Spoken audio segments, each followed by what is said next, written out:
আজ 17ই মে। দুদিন হলো সলিটেলমা শহরে এসেছি। নরওয়ের উত্তর প্রান্তে কিওলেন উপত্যকায় এ শহরটি ভারী মনোরম।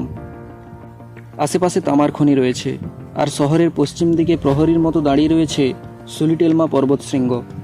6000 ফিটের মতো হাইট, কাজেই আমাদের হিমালয়ের এক একটি শৃঙ্গের কাছে একে সামান্য টিলা বলে মনে হয়। কিন্তু নরওয়েতে এই শৃঙ্গ উচ্চতায় দ্বিতীয় স্থান অধিকার করে। লিন্ডকুইস্ট আমাকে পরম যত্নে রেখেছেন। এর বাড়ির আশেপাশে আর কোনো বাড়িটাড়ি চোখে পড়ে না। এমনি নরওয়ে দেশটায় লোকসংখ্যা কম, তার মধ্যেও লিন্ডকুইস্ট যেন একটি জনবিরল পরিবেশ বেছেই নিয়েছে। আমার এতে কোনো আপত্তি নেই। আমাদের গিরিডির বাড়িটাও নিরিবিলি জায়গা বেছেই তৈরি করেছিলাম আমি। লেমিং এখনও দেখা হয়নি। 2-1 দিন সময় চেয়ে নিয়েছে লিন্ডকুইস্ট। এতেও আমি আপত্তি নেই, কারণ আমি হাতে কিছুটা সময় নিয়েই দেশ ছেড়েছি। আপাতত বিশ্রামের প্রয়োজন।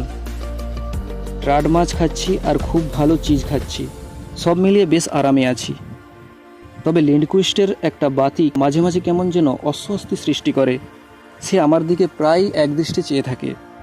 কথা বলার সময় চাওয়াটা অস্বাভাবিক নয়, কিন্তু যখন দুজনে চুপচাপ বসে থাকি তখনও মাঝে মাঝে অনুভব করি সে স্থির দৃষ্টিতে আমার মুখের দিকে চেয়ে আছে।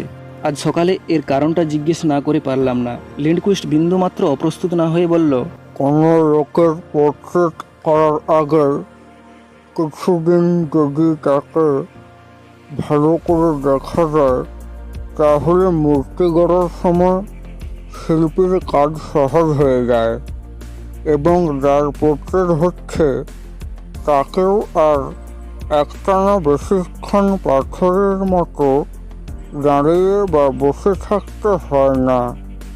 আমার আরেকটা প্রশ্ন আরও চেপে রাখতে পারলাম না।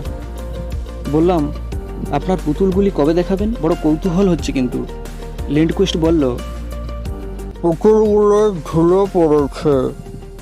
আমার চাকর হান্স সেগুলো পরিষ্কার করলে কাল সন্ধ্যা নাগাদ সেগুলো দেখাতে পারবো বলে আশা করছি। আর লেমিং? আগে পুকুর, তারপর লেমেং, কেমন? অগত্যা রাজি হয়ে গেলাম।